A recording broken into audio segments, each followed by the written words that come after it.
ओम अज्ञानतिमिरान्धस्य ज्ञानाञ्जनशलाकया चक्षुरुन्मिलितं येन तस्मै श्रीगुरुवे नमः।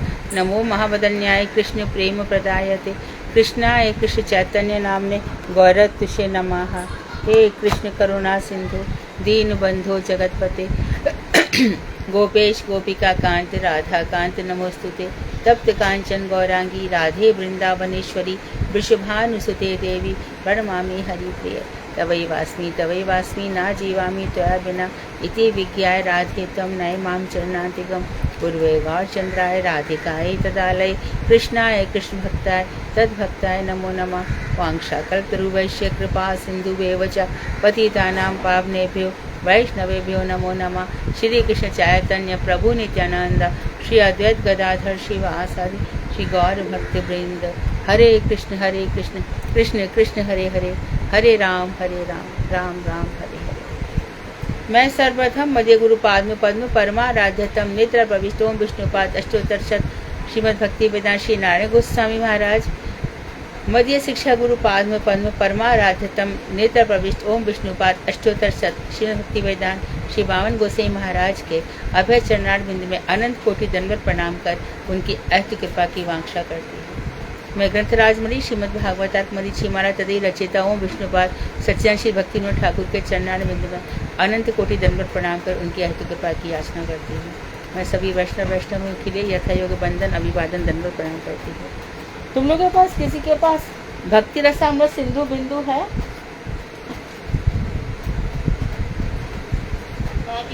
है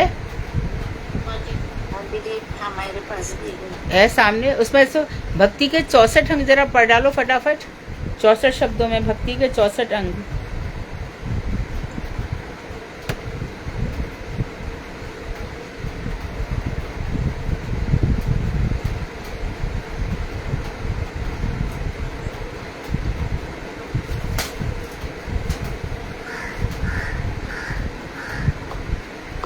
मेरे पास जयपुरम है, सामने मेरे 64 अंक। हाँ तो बोलो बोलो बोलो बोलो सर।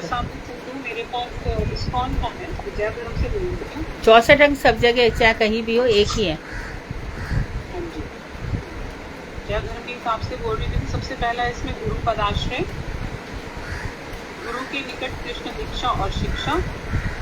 तीसरा विश्वास पूर्वक गुरु सेवा। चौथा साधु मार्ग का अनुसरण।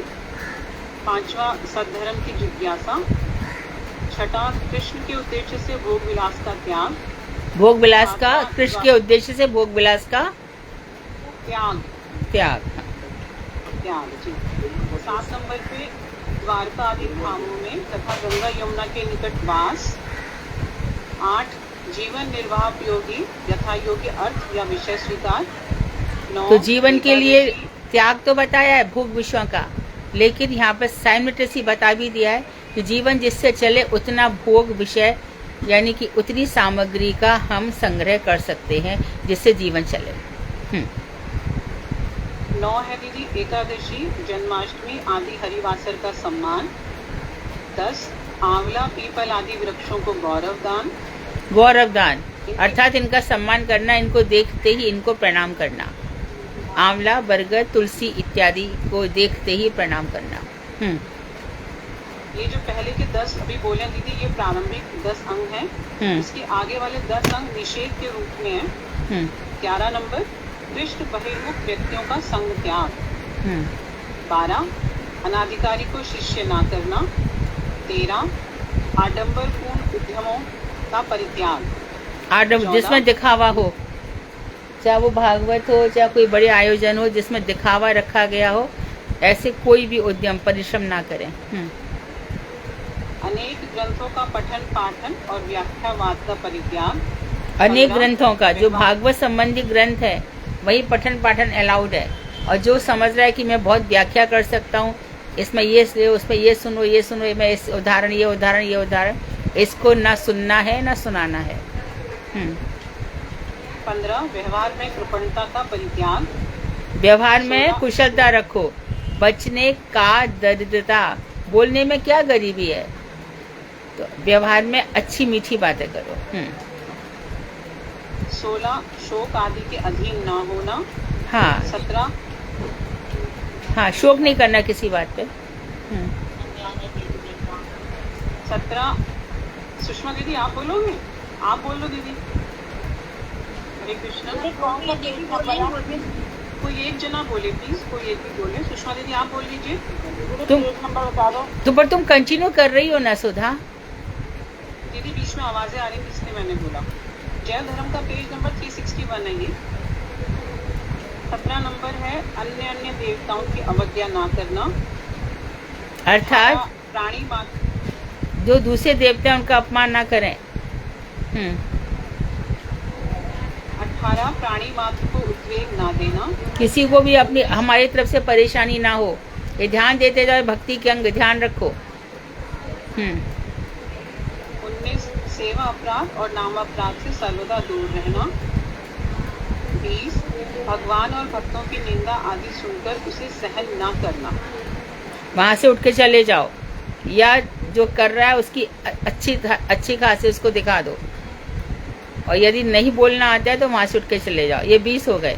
जी, ये जो 20 संज्ञा की थी ये भक्ति मंदिर के प्रवेश द्वार है, और इसमें शुरू के गुरु पदाश्रय आदि 3 प्रधान है। 21वां नंबर वैष्णव चिन्ह धारण। 22 हरिनाम अक्षर धारण। 23 वैष्णव चिन्ह धारण मतलब क्या हो गया? तिलक इत्यादि धारण करना, कंठी इत्यादि धारण करना। हाँ, और दूसरा 22 में क्या बोला था?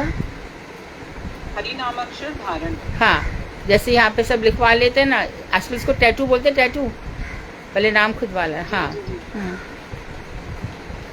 23 नंबर निर्माल्य आदि धारण, भगवान को दी हुई माला आदि को धारण करना थोड़ी देर के लिए, 5 मिनट के लिए, फिर उतार के रख देना चाहिए। 24 भगवान के सम्मुख नृत्य। 25 श्री गुरु वैष्णव और भगवान को दंडवत प्रणाम। 26 उन्हें दर्शन कर आसन से उठकर अभिवादन। जैसी वैष्णव को देखो बैठे मत रहो, खड़े हो जाओ। 27 श्री मूर्ति की अनुव्रज्या अर्थात अनुगमन करना। जैसे कि 28 जैसे कि कहीं पर देखा रथ चल रहा है, भगवान निकल रहे हैं, तो तुम्हें मानो भगवान जा रहे हैं इस तरफ और तुम्हें जाना इस तरफ, रोक दो। भगवान जा रहे, थोड़ा थोड़ा उनके पीछे चलो। इसी प्रकार से घर से जो महात्मा या वैष्णव हमारे घर से बाहर जा रहे हैं, उनको दरवाजे से आगे 8-10 कदम या मीटर तक दूर तक छोड़कर आओ। ये नियम है। 28 नंबर भगवान के मंदिरों में जाना। 29 मंदिर परिक्रमा। 30 अर्चन पूजन। 31 परिचर्या सेवा करना। 32 गान, भगवान को गीत सुनाना। और परिक्रमा हमेशा ध्यान रहे हमारे राइट हैंड में, चाहे तुलसी की परिक्रमा करें अथवा भगवान की अथवा वैष्णव की, हमारे सीधे हाथ से परिक्रमा ऐसे चले। 33 नंबर पे भगवत कृपा की प्रतीक्षा। हाँ, धैर्य रखना चाहिए, भगवान जरूर कृपा करेंगे। संध्याओं में आचमन पूर्वक जप। क्या? फिर से बोलो। संध्याओं में आचमन पूर्वक जप। सुबह दोपहर शाम जब हम संध्या करते हैं, पर दोपहर वाली हम सुबह कर लेते हैं, तो पहले आचमन करना चाहिए। बताया है भी कई बार। अंगुष्ठ मूल में यहाँ पे जल लेकर के ओष्ठ प्रांत में इसको स्पर्श करना है। ओम केशवाय नमः, फिर पानी डाल देंगे, धो देंगे। ओम माधवाय नमः, ऐसे करेंगे, फिर धो देंगे। ओम नारायणाय नमः, ऐसे स्पर्श कर करके फिर हाथ धो लेंगे। आचमन करेंगे, फिर ओम विष्णु विष्णु, ओम विष्णु विष्णु विष्णु, ओम विष्णु विष्णु विष्णु, ऐसे 3 दफे। तब बैठ करके आसन पर हम करेंगे आहनिक, तभी आहनिक का फल मिलेगा, नहीं तो नहीं मिलेगा। चंदन लगा रहना चाहिए। चंदन के बिना जो संध्या होती है वो बंध्या हो जाती है, बांझ हो जाती है। बिना चंदन के संध्या करने से संध्या बंध्या हो जाती है। चैतन्य चेतामृत में स्पष्ट रूप से लिखा है। हाँ। 35 विज्ञप्ति अर्थात दीनता पूर्वक प्रार्थना। फिर से बोलो। 36 विज्ञप्ति अर्थात दीनता पूर्वक प्रार्थना। हाँ, निवेदन, विज्ञप्ति, कोई भी प्रार्थना, भगवान कब दर्शन होंगे, कब आपके चरणों का सेवा मिलेगा, इस तरह की प्रार्थना है। 36 स्तव स्तव स्तुति, भगवत प्रसाद का आस्वादन, भगवत प्रसाद, भगवान के द्वारा जो प्रसाद है, जैसा भी है, जैसी भी स्थिति में। अब यहाँ पर एक चीज और सब लोग ध्यान से सुन लो, बहुत ही ध्यान से सुनो।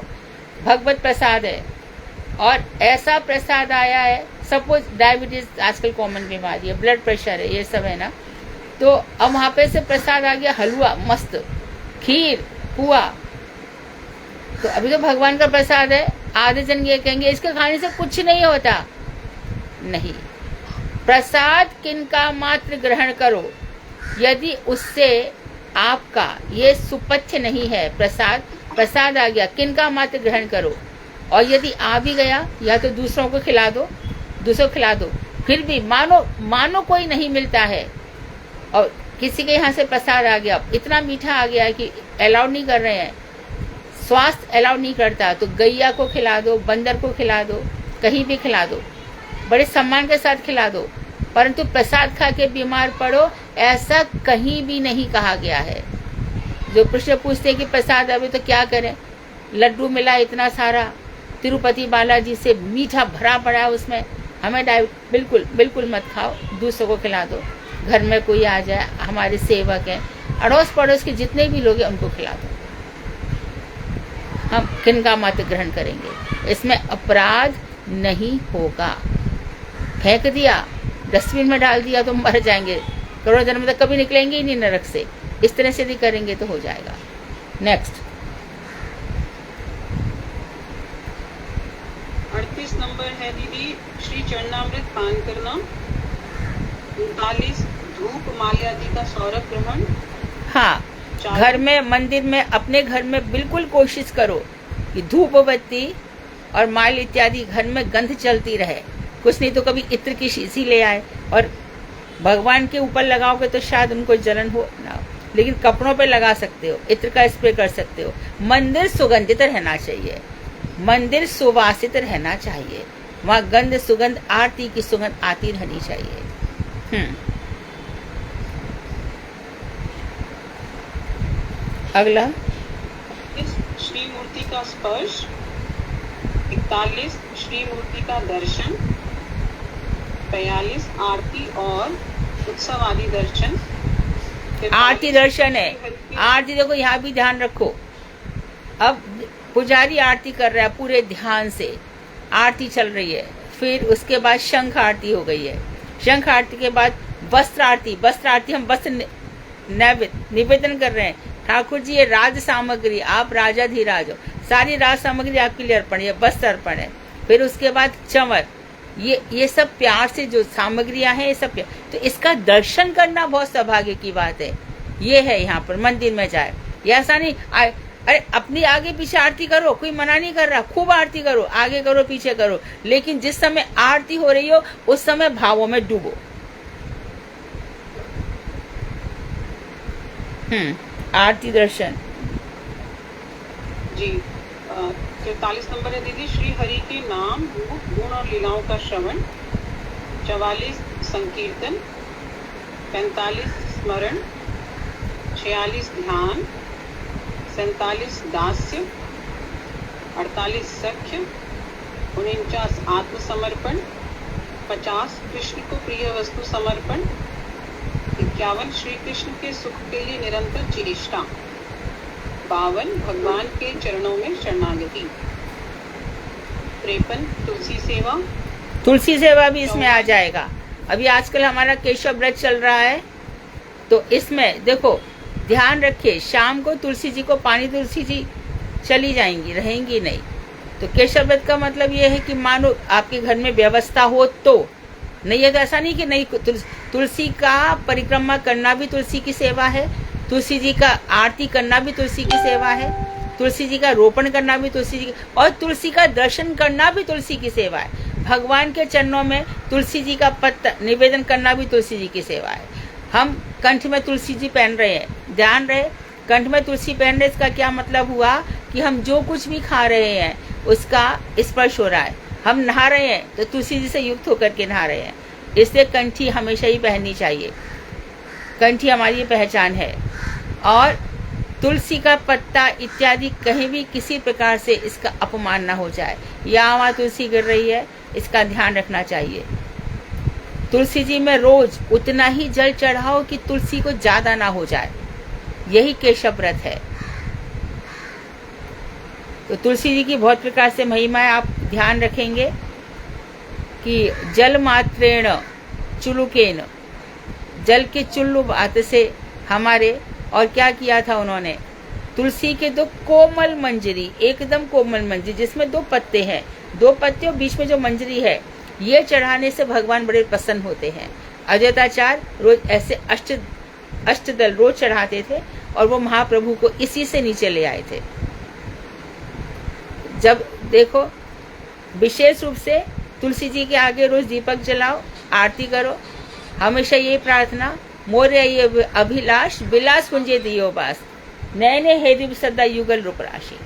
विलास कुंज में मुझे बास देना, मैं अपनी आंखों से ये युगल सौंदर्य है इसको दर्शन करती रहूं। तो तुलसी सेवा भक्ति का अंग है, इसलिए मठ मंदिरों में तुलसी जी की परिक्रमा, जब क्योंकि शक्ति है तुलसी, वृंदा है, वृंदा देवी है, तो भगवान के पट लगा दिए जाते हैं और तुलसी की परिक्रमा की जाती है।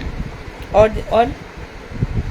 जी 54 नंबर है दीदी, श्रीमद् भागवत आदि भक्ति ग्रंथों को सम्मान देना। 55 भगवान के आविर्भाव स्थान मथुरा आदि का महात्म्य श्रवण और कीर्तन तथा उन धामों की परिक्रमा आदि करना। 56 वैष्णवों की सेवा। 57 शक्ति के अनुसार प्राप्त सामग्रियों से साधुओं की गोष्ठी में महोत्सव। हाँ, 58 इसको समझ लो कि जो भी हमारी शक्ति है, जैसी सामर्थ्य है, ये सामर्थ्य ठाकुर जी ने, ये सामर्थ्य ठाकुर जी ने, इसके अनुसार साधु गोष्ठियों में जाओ, महोत्सव करो, अर्थात ऐसा करो कि साधु वैष्णव हमारे यहाँ पर आए। महाराज आज घर पे आ जाइए, कुछ कथा सुना दीजिए, कुछ प्रसंग सुना दीजिए, हमारा कल्याण कीजिए। ऐसी साधुओं की गोष्ठी रखी जा सकती है, ऐसे महोत्सव हो सकते हैं।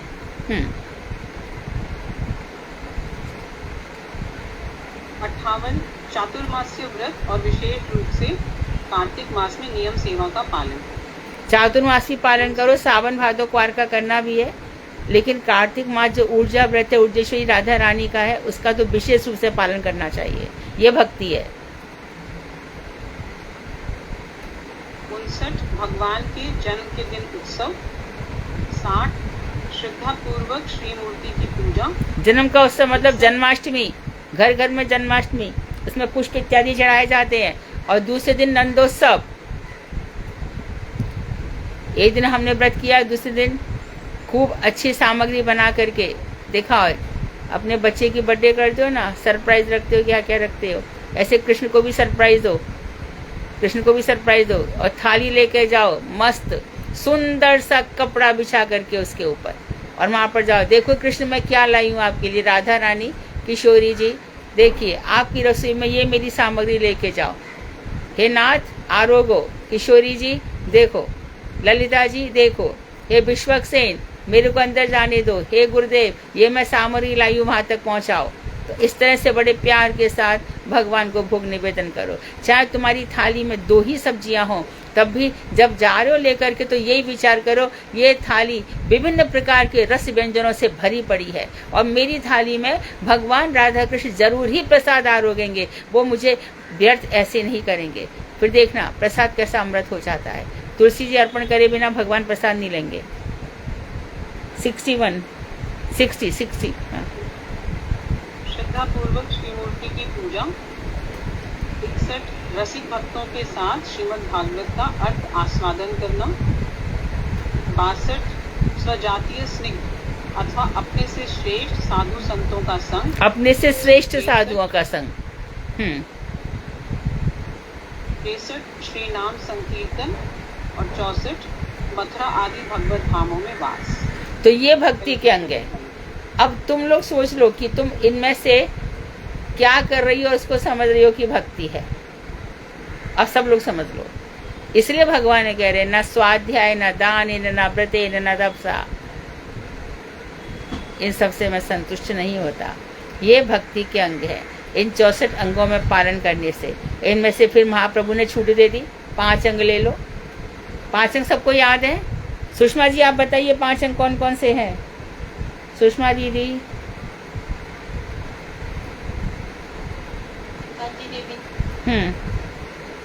श्रवणम कीर्तनम विष्णु। नहीं नहीं नहीं नहीं नहीं, वो नवदा भक्ति है। 5 अंग भक्ति, वो 9 प्रकार की भक्ति है। हम भक्ति के अंग पूछ रहे हैं 5, जो हम रोज ही बोलते हैं क्लास में। गुरु पदाश्रय इंग्लिश के अल्फाबेट अगर हम बोलते हैं ABCDE, उसकी डेफिनेशन एसोसिएशन ऑफ एसोसिएशन मतलब का साधन जी, एसोसिएशन ऑफ साधु साधु संग, साधु हो गया, भागवत दूसरी हरि नाम संकीर्तन, चैंटिंग, हरि मथुरावास और अर्चन डीटी सर्विस, ये भक्ति के 5 अंग हैं। और ई कामवास, इटर्नल एबोड। हरे कृष्ण। एक बार बोलना, एक लोग बोले, 2-3 बोले तो समझ नहीं आएगी। ई को धामवास समझ लो, इटर्नल एबोड है, जो शाश्वत धाम है, उनका वास करना।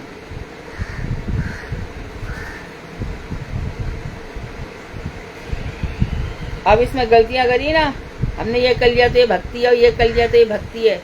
भक्ति नहीं होगी उससे, ध्यान रखना। यही सब करोगे तो भक्ति होगी। संक्रांत में 14 जगह हमने बांट दिया, भक्ति हो गई? नहीं होगी।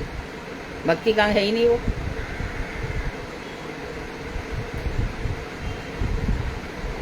हमने यहाँ पे यहाँ वहाँ पहुँचा दिया, हमने ऐसा कर दिया, वैसा कर दिया। अक्षय तृतीया पे भी हमने दान किया है तो अपने कल्याण के लिए। यहाँ पे कहाँ लिखा है उससे भक्ति बढ़ेगी? जो कुछ दान करोगे वो अक्षय रहेगा। इस लोभ से सारी दुनिया दान करती है। अक्षय तृतीया अच्छी तिथि है, जो भी करोगे वो क्षय। तो लेकिन क्या क्षय विशेष रूप से भजन करेंगे वो क्षय नहीं होगा।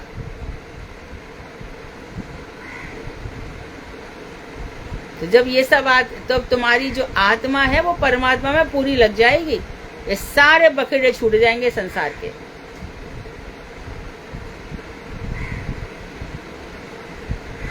कहाँ पे थी मैं?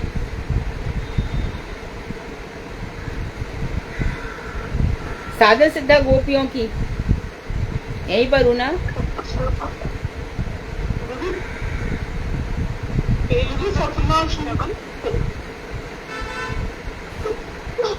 पेज 336, पेज 336 है। साधन सिद्धा गोपियों को मधुर रस के द्वारा तथा नित्य सिद्धा गोपियों के अनुगत के फलस्वरूप श्री कृष्ण की प्राप्ति हुई है।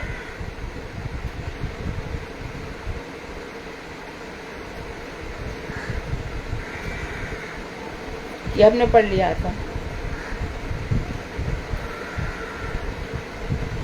श्लोक नंबर 18। हाँ, श्लोक नंबर 18 पढ़ते हैं। ये श्लोक भी बहुत सुंदर है। मत्कामारम रम जारम स्वरूप विदो बलाः ब्रह्म माम परमं प्रापु संगात् सहस्रशाः। देखो, श्री कृष्ण के प्रति काम अर्थात जार भाव, जार ही बिगड़ करके आज यार हो गया, ये मेरा यार है ना।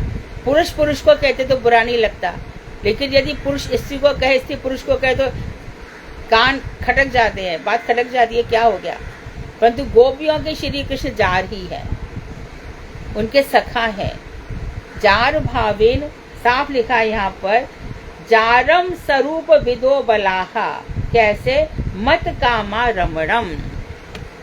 तो देखो, ये श्लोक ही तुम्हारा काम गायत्री है, यही श्लोक तुम्हारा गोपाल मंत्र है, यहीं से सब निकले हैं। इसलिए इनके अर्थ को उन मंत्रों से एसोसिएट करो। श्री कृष्ण के प्रति काम जार भाव के द्वारा वस्तुतः पर ब्रह्म स्वरूप मुझ में अर्थात कृष्ण स्वरूप में नित्य सिद्ध गोपियों के संग से साधन सिद्धा अबलाओं ने भी परकिया भाव से रमण स्वरूप मुझे प्राप्त किया था।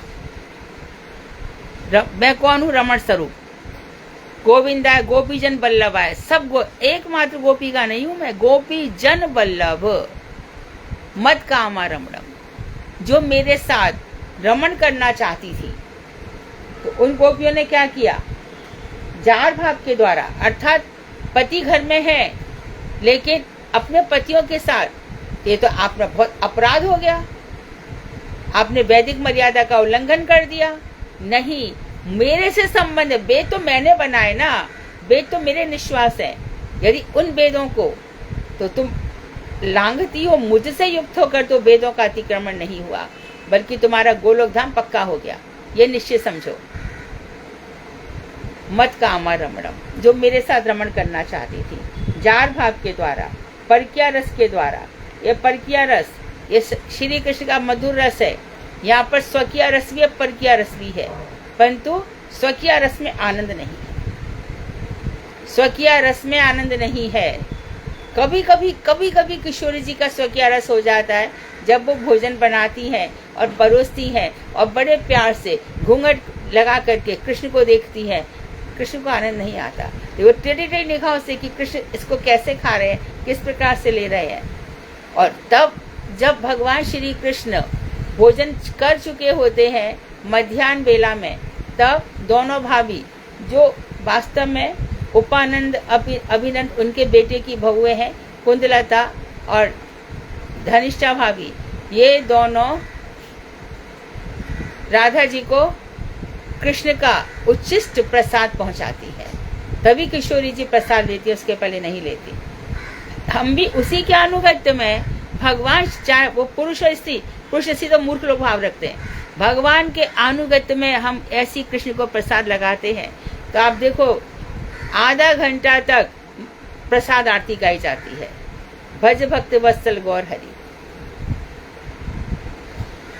तो आधा घंटे तक, इसका मतलब क्या है कि श्याम सुंदर ने प्रसाद पाया। ऐसी प्रसाद रखा और 5 मिनट में आ गए। स्वामी महाराज ने एक, क्योंकि विदेशी लोग बहुत प्रश्न पूछते रहते हैं ना, तो स्वामी महाराज ने कितने प्रसाद लगाना चाहिए, ले आया प्रसाद। इतनी जल्दी क्यों लेकर के आया? कम से कम एक काम कर, तू इतना तो नहीं बोल सकता, तुझे आरती याद नहीं है, तो कम से कम 3 बार 4 मंत्र बोल। अज्ञान तिमिरांधस्य, कृष्ण का मंत्र, राधा जी का मंत्र और महाप्रभु का मंत्र, तप्त कांचन हे कृष्ण करुणा सिंधु और चैतन्य महाप्रभु का मंत्र। तो ये चारों मंत्र 3-3 बार बोलो आराम आराम से, तो चलो कुछ तो कर रहा है, गा तो नहीं रहा। तो स्वामी महाराज ने ऐसी आज्ञा दे रखी थी। तो वहां पर इतने प्रसाद रख करके, ये भावना रख करके तो प्रसाद पाया जा रहा है। तो जार भाव से वस्तुतः वास्तव में मैं जो पर ब्रह्म स्वरूप हूँ, मुझ में अर्थात मेरे कृष्ण स्वरूप में नित्य सिद्ध गोपियों के संग से, इन्होंने नित्य सिद्ध गोपियों का संग किया और उससे फिर साधन सिद्धा अबलाओं ने भी परकीय भाव से रस स्वरूप मुझे प्राप्त किया था। परकीय भाव से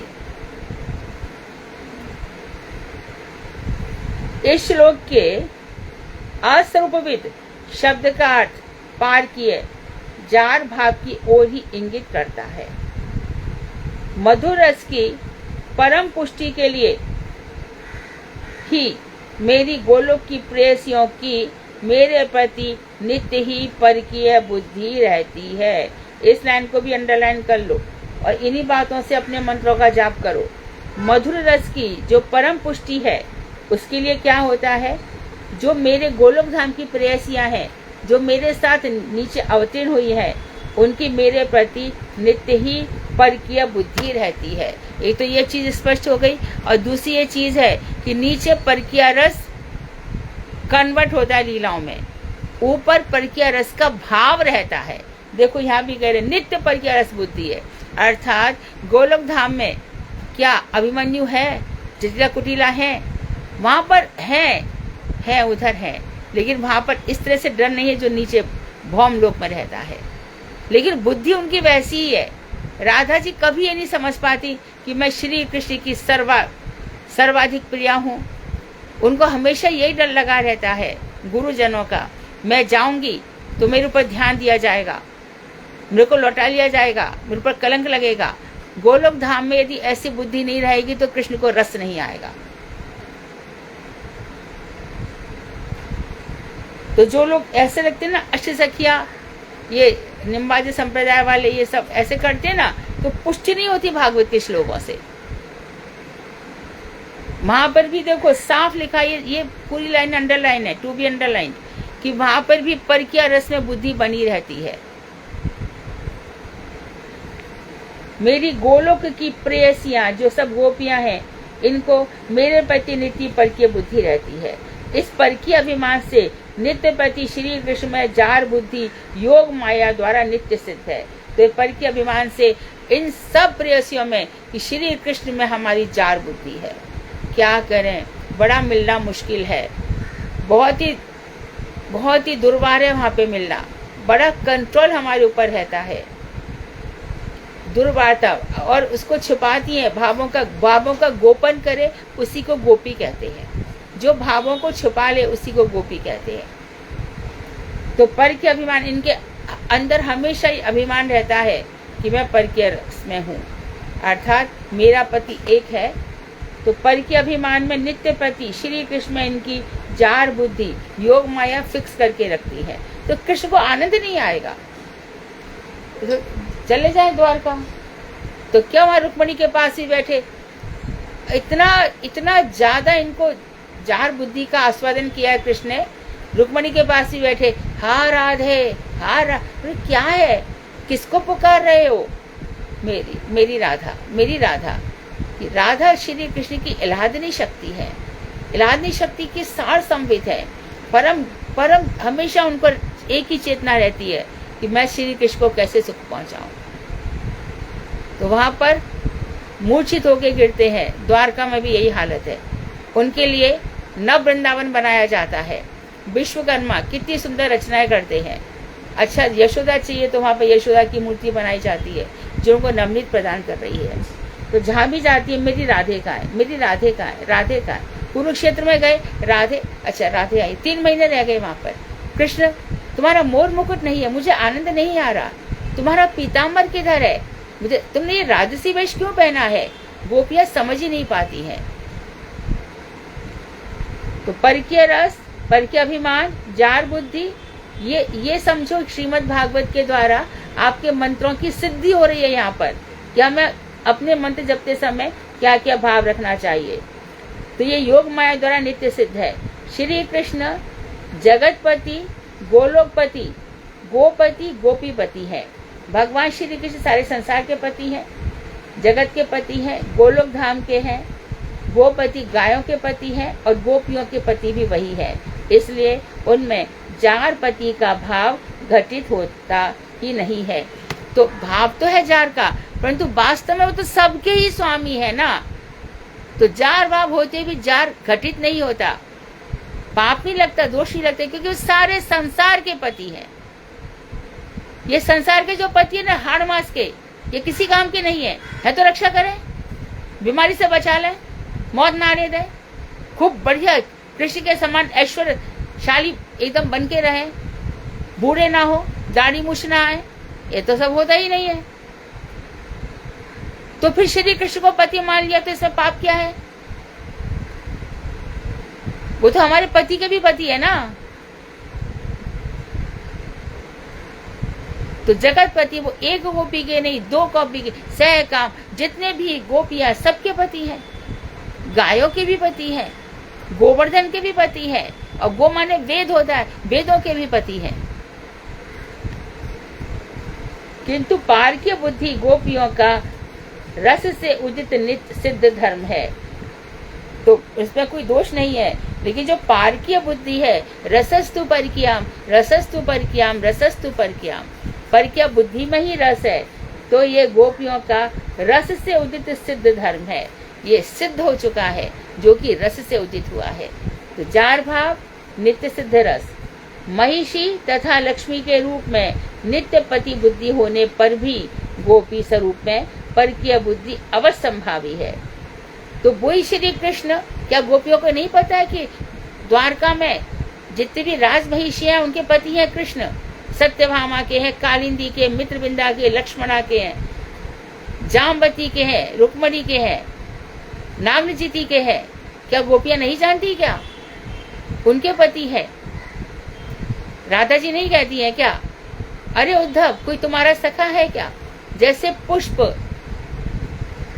पुष्प का रस भरभर जब रस चूस लेता है और उसको छोड़ के चला जाता है, जैसे पथिक धर्मशाला में रहकर उसको छोड़ देते हैं, जैसे विद्यार्थी अध्यापक से सीखकर उसको छोड़ देते हैं, वैसे ही तुम्हारे सखा ने हमारा त्याग किया है। सकृधर सुधाम श्याम मानिनीम पायेत्वा। हमने एक बारी उनके अधर सुधा का पान किया था और छोड़ के चले गए। ये भ्रमर है। जैसे भौरा होता है वैसे भौरे की एक विशेषता है कि वो कमल का जो पराग है उसका तो आस्वादन करता है, लेकिन पराग के ऊपर जो मंजरियां हैं उसका आस्वादन भौरा नहीं करता।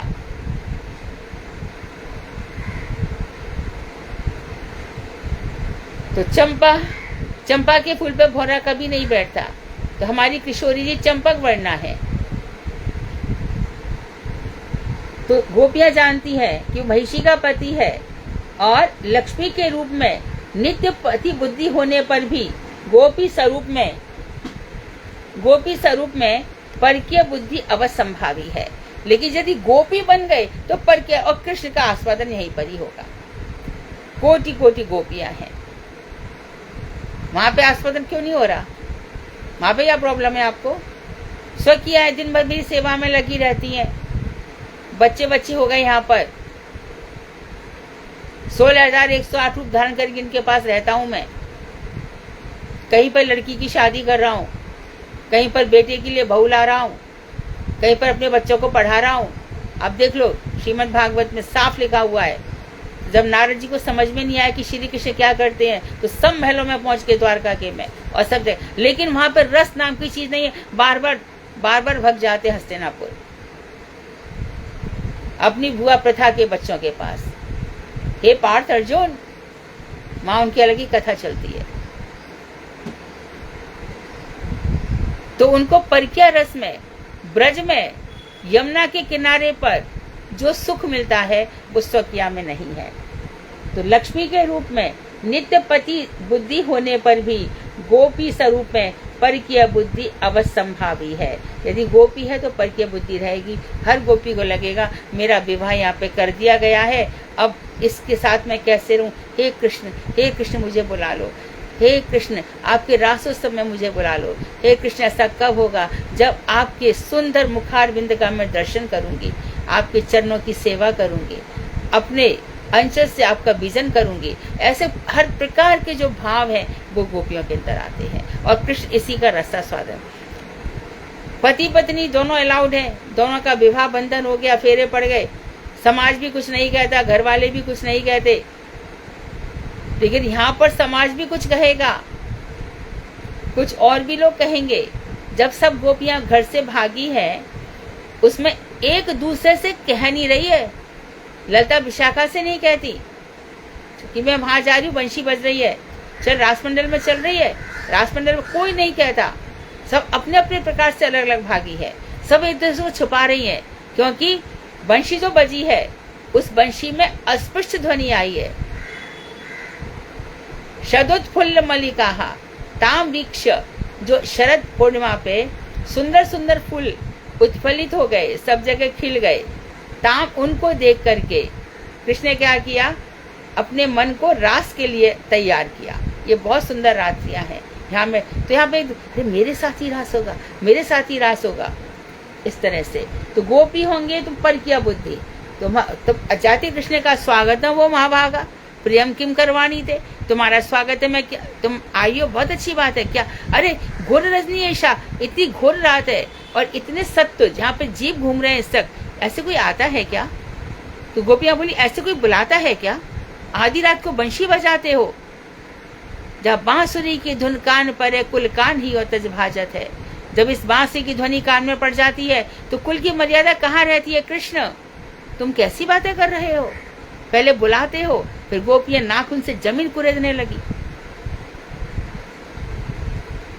तो वहां पर जार भाव से, तभी रीरंसा जो रास करने की इच्छा है, ये हमें इन मंत्रों को जपते जपते जपते, और वो भी कैसे, हमारा भी प्रयास है और हमारे गुरु इतने स्ट्रांग है कि उन्होंने हमारे तब ये बीज डाला, तो ये देख करके डाला कि इसके अंदर पोटेंसी है, ये वहां तक जरूर पहुंचेगा।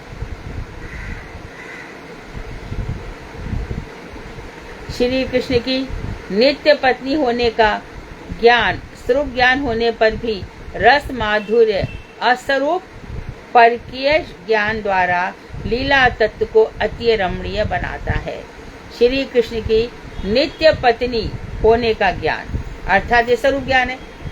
श्री कृष्ण सारे जगत के पति हैं, तो क्या हुआ, हमारे भी पति हैं। हमने कौन सा पाप कर दिया? तुम्हारे पति नहीं है क्या? तो हमने पति मान लिया तो कौन सा पाप कर दिया? हमारे सारे जगत के पति हैं, गुरु जी के भी पति हैं, वैष्णव के भी पति हैं, हमारे भी पति हैं। तो ये ज्ञान है, स्वरूप ज्ञान है। उसके बाद भी रस माधुर्य अस्वरूप ज्ञान द्वारा, जो रस माधुर्य वो इस स्वरूप ज्ञान में नहीं होता कि जगत पति है, बल्कि वो हमारे जार पति हैं, ये अस्वरूप ज्ञान है, ये इन अबलाओं का, इन गोपियों का है। तो ऐसे ज्ञान द्वारा लीला तत्व को अति रमणीय बनाता है। ये लीला तत्व परम मनोहर बन जाता है, अति रमणीय बन जाता है। ये परकिया रस, जब परकिया रस के प्रति हमारा लोभ होगा तो समझ लेना कि हमारे मंत्र कुछ कुछ सफल हो रहे हैं। इसीलिए उन नित्य सिद्ध गोपियों के अनुगत साधन सिद्धा गोपियों का भी यह परकीय भाव संपूर्ण रूप से नित्य सिद्ध है। तो जो गोपियों का अनुगत कर रहे हैं, हमारे सब आचार गोपियों के फॉलो में है, तो वो साधन सिद्धा गोपियों का भी जो साधन कर रहे हैं अभी, और जिन्होंने कात्यायनी व्रत इत्यादि किया, इन सब का भी ये नित्य सिद्ध है। पारकीय भावना की श्रेष्ठता दिखाई गई है। पारकीय भावना की जो गति है वही वैधि सिद्धि अर्थात वैधि साधित गति की अपेक्षा श्रेष्ठ है। तो वैधि से साधक हमेशा डर सा रहता है, एक भय सा रहता है, एक गौरव बुद्धि रहती है, एक संभ्रम बुद्धि रहती है, वो मेरे नाथ है। हे कृष्ण दंडवत प्रणाम, राधे जी आप उनकी लादनी शक्ति है। लेकिन कृष्ण को पकड़ करके जो गोपियों का प्यार है वो कुछ अलग ही है। शेष महेश गणेश दिनेश सुरेश हुजाहि निरंतर गावे, ताहि अनादि अनंत अखंड अछेद अभेद सो भेद बतावे, नारद से सुख व्यास रटे पचिहारे तऊ पार न पावे, ताहि अहिर की छोहरिया छछिया भर छाछ पे नाच नचावे, छछिया भर छाछ पे नाच नचावे, छछिया भर छाछ पे नाच नचावे। एक छछिया भर जरा सी छाछ पे, और कृष्ण उन पे बलियार हुए जा रहे हैं, क्योंकि यहाँ सब मन का चल रहा है, सब मन की भावनाओं का खेल है। यहाँ शरीर की सुध नहीं है, यहाँ तो जो कुछ सुध है वो कुछ, तो यहाँ मन की सुध भी नहीं चलती, कुछ भी नहीं चलती है। ऐसा प्रेम है। ऊधो मोय ब्रज बिसरत नाही। क्या हो गया ब्रज में, क्यों नहीं भूल रहे? अरे यहाँ नवनीत नहीं मिलता मुझे खाने को। नवनीत की तुम्हारे पास क्या कमी है? अरे जो चुरा चुरा के खाने में रस आता था ना, वो यहाँ पे नहीं आता है। बंशी तो उसी दिन बंद हो गई जब महाराज ब्रज से चले गए, भूल गए और बंसी को बजाएगा। तो गोपियां भगवान लीला कर रहे हैं, जब वहां से चले गए तो एक एक कैसे विरह में, निष्दिन बरसत नैन हमारे, सदा रहे तो पावस ऋतु इन पर, जब से शाम से धारे। हमारी आंखों में हमेशा बरसात ऋतु बनी रहती है, निरंतर आंसू गिर रहे हैं। क्यों? संसार के इतने सुख तो है ना, खूब बढ़िया घरों में रह रही हो, बढ़िया क्या है? नहीं, ये सब ये ईंट पत्थरों में हमारी ममता नहीं लगती है। तो गोपियां इस तरह से, तो ये जो प्यार है इन कृष्ण का गोपियों का, वो अद्भुत है। वहां से भी पाती आती है। अब पाती में क्या लिखा होगा, बड़ा प्रश्न है, क्योंकि भागवत में ये तो लिखा है कि संदेश लाए। संदेश क्या था ये टीकाकार बताते हैं कि ये संदेश है कि वो परब्रह्म स्वरूप है, उनका ध्यान करो, इतना चिंतन करो। तो सारी जो ज्ञान की गुदरी लेकर आगे उसके चित्रे कर दिए गोपियों ने। और कह दिया कि जिस ज्ञान पर ब्रह्म की बातें में बता रहे हो, तो वो एक जो मन था वो तो कृष्ण के साथ चला गया, तुम्हारे उसके भजने के लिए दूसरा मन कहाँ से लाए। ये है एकदम हृदय की गुफाओं में जो प्रेम घुस जाता है। हम लोगों को ऐसा ही साधन करना है, हमें मंत्रों की इस सिद्धि तक हमें पहुंचना है। पार्क्य भाव की भावना की गति वैदी सिद्धि अर्थात वैदी से साधित गति की अपेक्षा श्रेष्ठ है। तो नारद जी की जो वैदी भक्ति बताई, तो अभी भी नारद जी क्या कर रहे हैं, नारद कुंड में स्नान कर रहे हैं, मुझे गोपियों के भाव की प्राप्ति हो जाए। ब्रह्मा जी ब्रह्म कुंड में स्नान कर रहे हैं, सब गोवर्धन में कुंड है दोनों, कि गोपियों का भाव मुझे मिल जाए। उद्धव जी उद्धव कुंड में स्नान कर रहे हैं, रात दिन पड़े हुए हैं वहां पर, गोपियों के भाव ये समझ में नहीं आते ना। जो घर पे है पति वो तो हाड़ मास का है। भगवान श्री कृष्ण ने कहा कि तुम जाओ पतियों के। गोपियों ने कृष्ण ने पूछा, एक बात बताओ कृष्ण, बोलो कि हमने एक का पति परदेश चला गया है, ठीक है, तो वो अपने पति की मूर्ति बना करके उसकी सेवा कर रही है, खिलाती है पिलाती है सब प्रकार से, अच्छी बात है। अब ये बताओ श्याम सुंदर कि यदि वो पति वापस आ जाता है तो हम सत्य पति को माने कि उस की मूर्ति को। तो कृष्ण बोले, अरे जब सच्चा पति सामने आ गया तो मूर्ति की पूजा से क्या फायदा है। तो वही तो हम कह रहे हैं कृष्ण, इस हाड़ मास की मूर्तियों की पूजा करके क्या लाभ है, हम तो सच्चे पति आप ही हैं।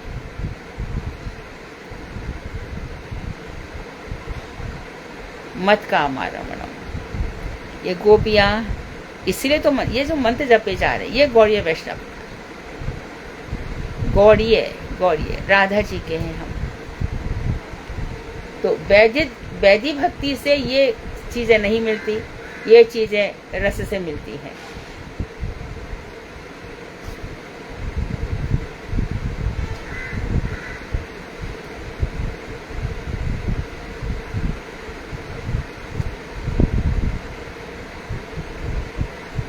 और एक श्लोक देखिए, अंतर्ग्रहगता काश्चित् गोप्यो अलब्धा विनिर्गमाः कृष्णं तद्भावनायुक्ता दध्युः मिलितलोचनाः। कोई गोपी घर से बाहर ही नहीं निकल पाई, कल भी बताया था ना, और घर के भीतर ही आंखें बंद करके बड़ी तन्मयता से श्री कृष्ण के सौंदर्य का, उनके माधुर्य का और उनकी चेष्टाओं का ध्यान करने लगी। जो गोपियां घर से नहीं निकल पाई, ये भी भागवत में साफ लिखा है, गोपाल चंपू में भी साफ लिखा है। इन लीलाओं का विस्तार से वर्णन है। मधुकंड और स्निग्धकंड जो नलकुबर मणिग्रीव बनकर आए थे, नंद बाबा को ये कथा सुना रहे हैं।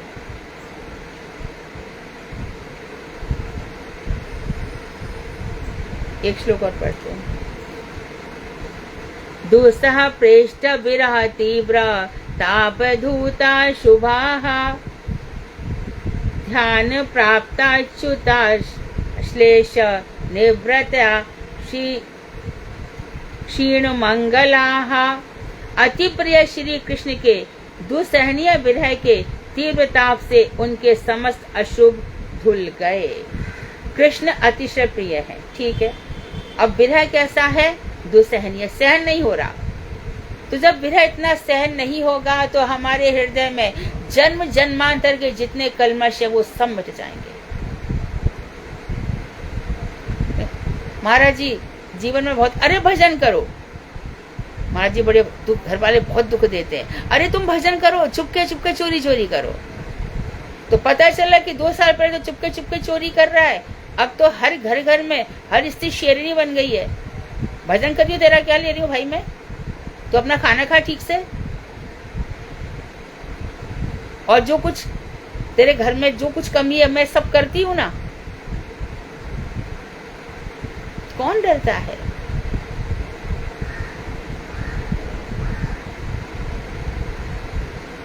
तो विरह इतना दुसहनीय होता है क्योंकि विरह की जो आग है ना वो जलती है, फिर आंसू बन के निकलती है। तो समझो जितने भी कलमश थे वो सब धुल जाते हैं।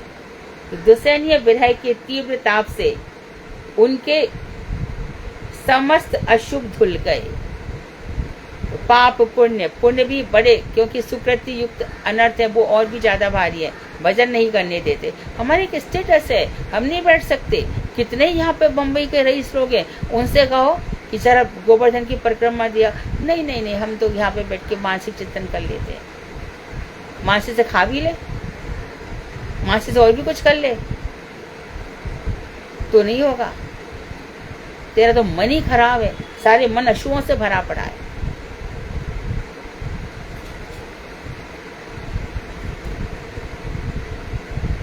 एक दफे ये अनिल अंबानी गया था गोवर्धन में, तो घूमा और बहुत से लोग अंबानी फैमिली, अंबानी आए, और सबको रुकवा दिया सरकार ने, सब व्यवस्था करवा दी। अंत में उसने कहा कि गिनवाओ कितने लोग हैं, इतने लोग हैं, सबको 10-10 रुपए दे दो।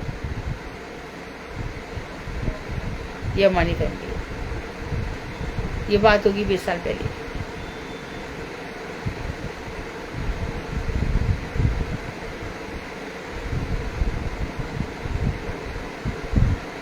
इसी प्रकार मैं स्कूल में थी, यशोवर्धन बिरला भी गए थे।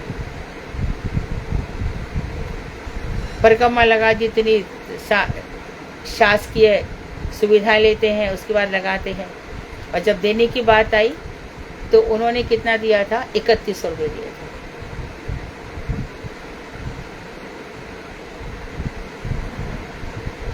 ये लोग क्या समझेंगे, क्या पर क्या, वहाँ कोई कथा सुनेगी? कोई बात नहीं। ये लोग श्रीमद् भागवत जानते, दूर दूर तक नहीं जानते। बहु ईश्वरवाद, एक नहीं हजारों ईश्वर हैं। तो ये सब हमारे क्या है? पाप पुण्य, ये सब धुल गए। ध्यान द्वारा प्राप्त श्री कृष्ण का आलिंगन करते हुए उन्होंने जिस आनंद को प्राप्त किया, तो ध्यान में देखा भगवान श्री कृष्ण का आलिंगन उनको प्राप्त हो रहा है। तो जिस आलिंगन को ध्यान से उन्होंने प्राप्त किया, उसके द्वारा उनके समस्त पुण्य भी नष्ट हो गए। पाप किससे नष्ट हुए? विरह से। और पुण्य किससे नष्ट हुए? ध्यान में भगवान के आलिंगन से। क्वेश्चन वाले ध्यान रखेंगे, पाप किससे नष्ट हुए और पुण्य किससे नष्ट हुए? वांछकल्पतरुभ्यश्च कृपा सिन्धुभ्येव च पतितानां पावनेभ्यो वैष्णवेभ्यो नमः।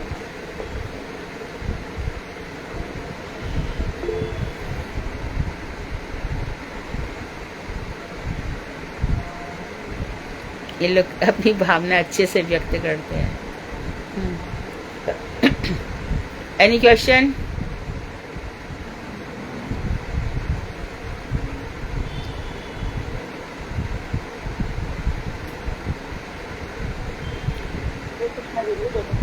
हाँ,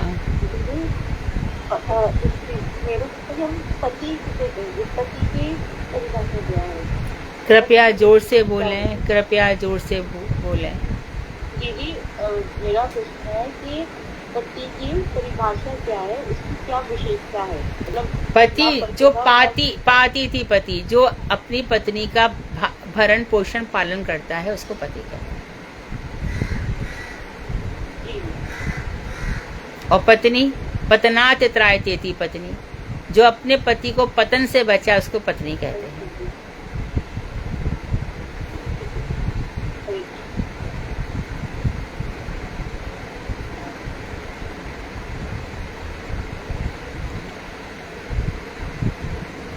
यस, और कोई प्रश्न?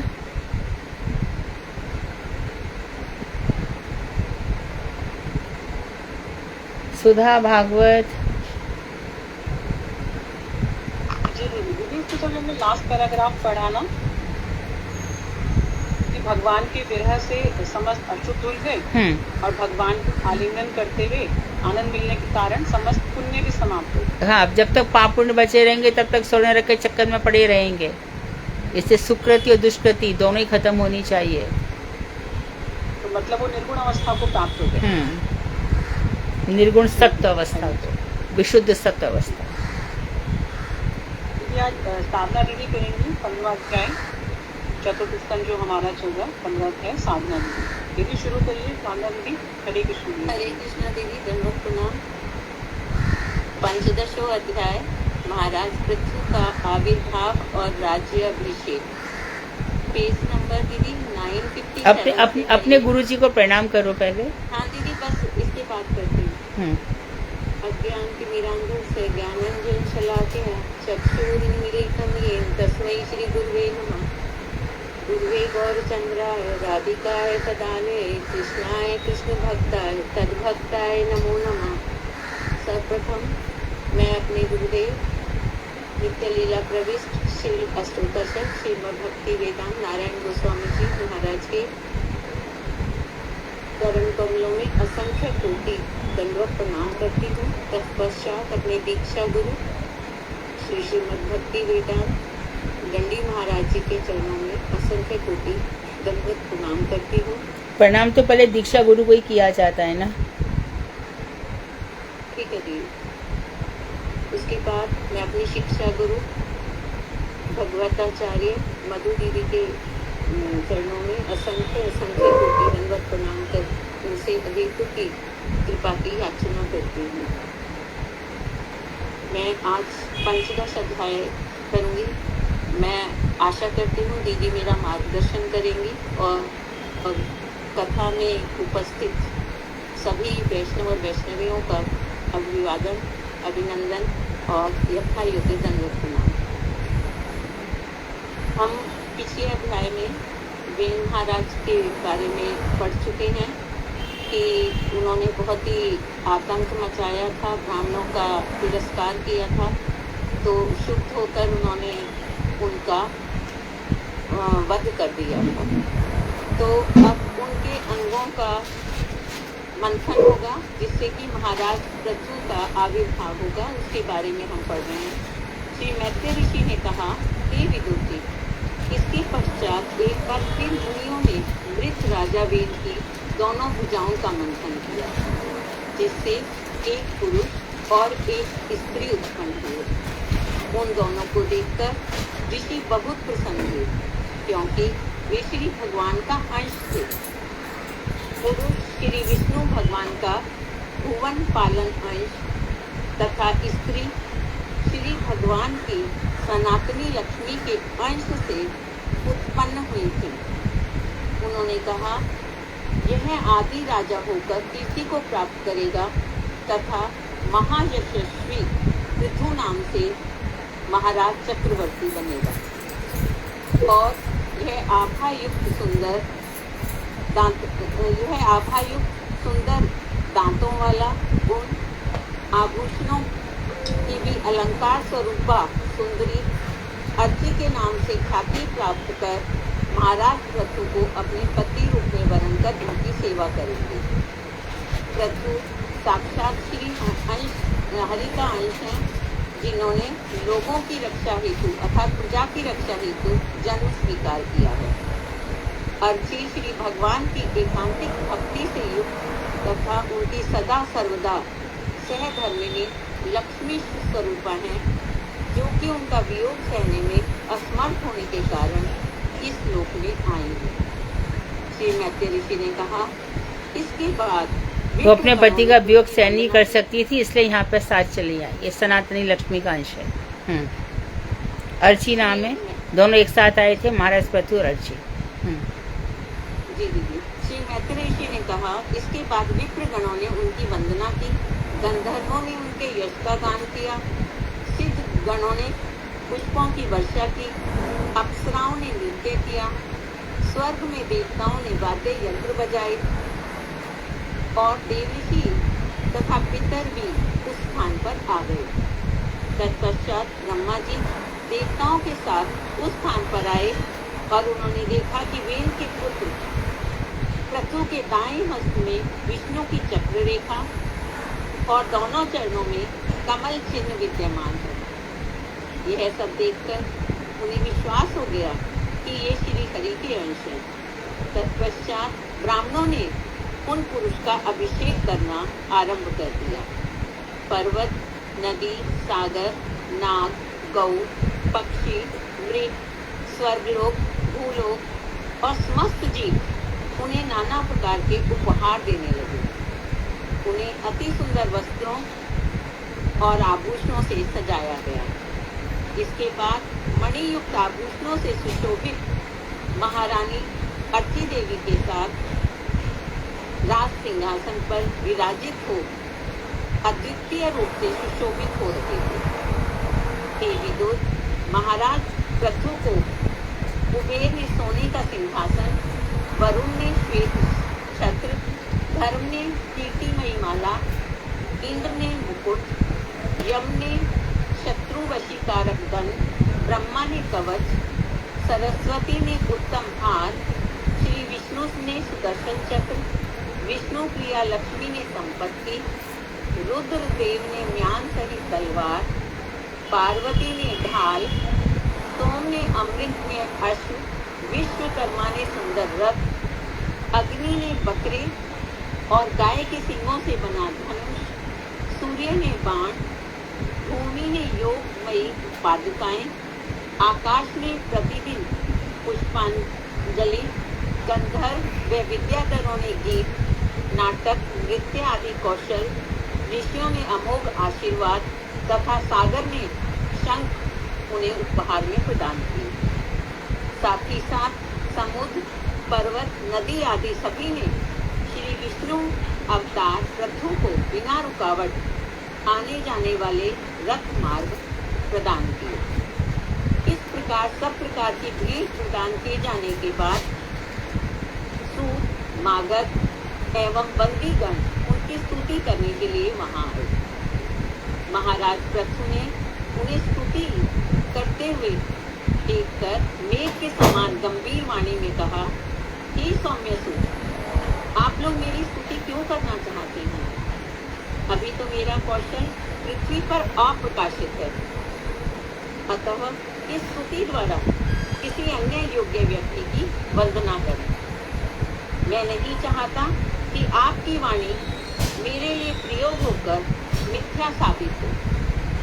हे मधुर भाषी स्तवा, अभी मेरे गुण अव्यक्त हैं। कालांतर में जब वे प्रकट हो जाएंगे तब आप मेरी कीर्ति का बखान कर लेना।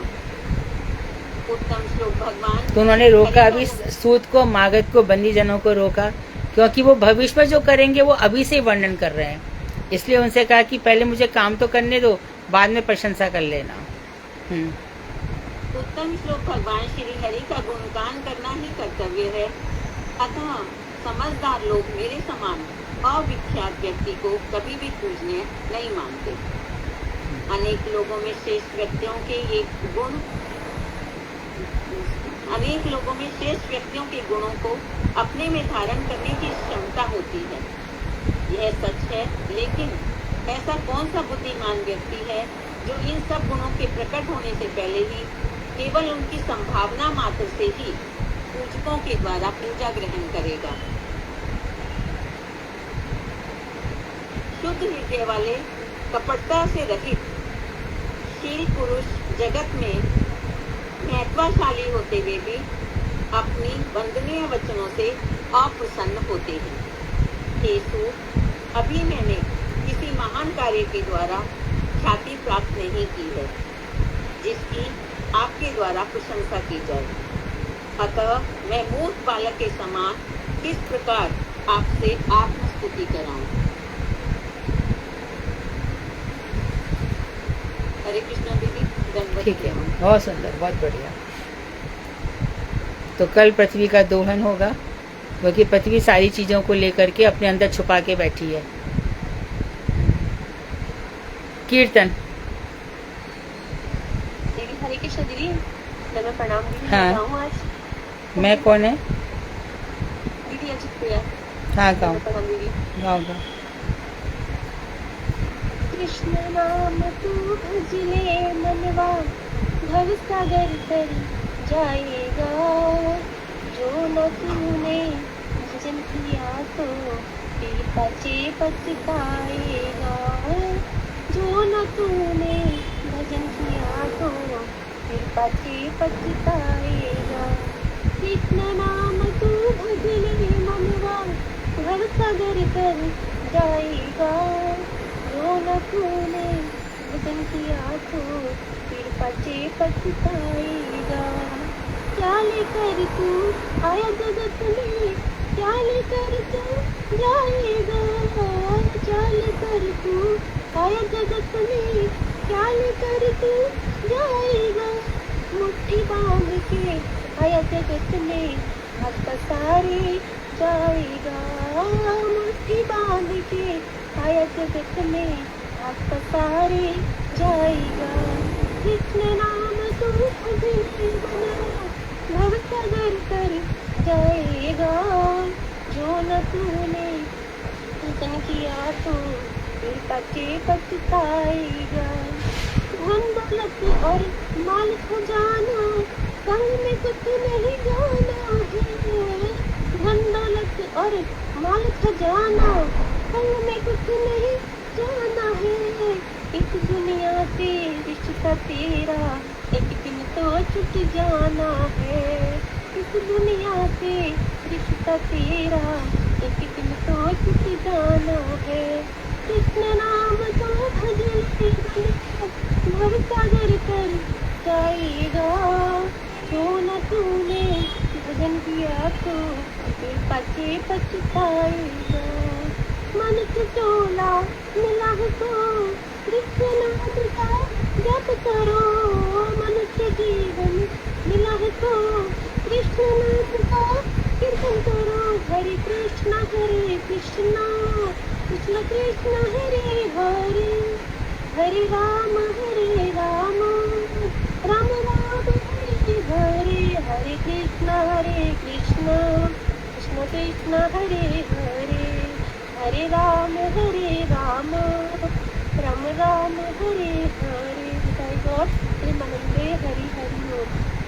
प्रणाम दीदी। वाञ्छाकल्पतरुभ्यश्च कृपा सिन्धुभ्येव च पतितानां पावनेभ्यो वैष्णवेभ्यो। हरे कृष्ण।